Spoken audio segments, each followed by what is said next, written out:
নমস্কার বন্ধুরা, মহাজীবন কথা এই চ্যানেলটিতে আপনাদের স্বাগত। কেমন আছেন সবাই? বাবার আশীর্বাদে নিশ্চয়ই সবাই ভালো আছেন। চলুন শুরু করি আজকের কথা। আজ আমরা যাব প্রয়াগরাজ অর্থাৎ এলাহাবাদ।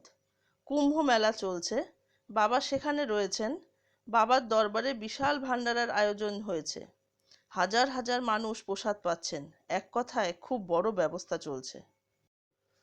বাবা মাঝে মধ্যেই কিছু ভক্তদের নিয়ে বেরিয়ে পড়তেন মেলা ঘুরতে। কুম্ভ মেলায় ছোট ছোট ক্যাম্প তৈরি করা হতো, যেখানে দূর দূরান্ত থেকে ভক্তরা এসে থাকতেন, রান্না খাওয়াও করতেন। এমনই এক ক্যাম্পে এক বৃদ্ধ মহিলা ডাল রুটি বানাচ্ছিলেন। বাবা যেতে যেতে হঠাৎ ওই ক্যাম্পের সামনে দাঁড়িয়ে পড়েন। জোরে হাঁক দিয়ে বলেন, মা, আমি রুটি খাবো। ভেতর থেকে মা উত্তর দিলেন, যা, নিজের বাসন নিয়ে আয়, আমি রুটি দিচ্ছি। উত্তরে বাবা বলেন, আমার কোনো বাসন নেই।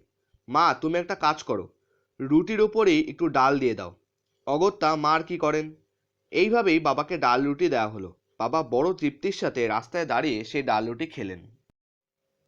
যার ভান্ডারায় হাজার হাজার ভক্ত প্রতিদিন প্রসাদ পেয়ে থাকেন, স্বয়ং ভগবান কারোর দুয়ারে গিয়ে খাবার চেয়ে খেলেন।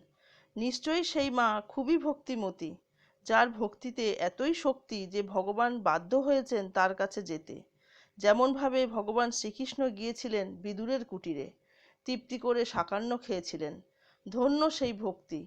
এমন ভক্তি কোথা থেকে পাবো, যা দিয়ে ভগবানকে বাধ্য করব নিজের কাছে আনতে? তবে ভক্তি করে ডাকতে পারলে বাবা আজও আসেন, অন্য কোনো রূপে, অন্য কোনো পরিচয়ে। তাই বন্ধুরা, ক্ষুধার্তকে ভোজন করাবেন, এর থেকে বড় পুজো আর হয় না। হোক না সে মানুষ বা কুকুর, বিড়াল, পাখি। আজ তবে এই পর্যন্তই। ভালো থাকবেন। রাম রাম।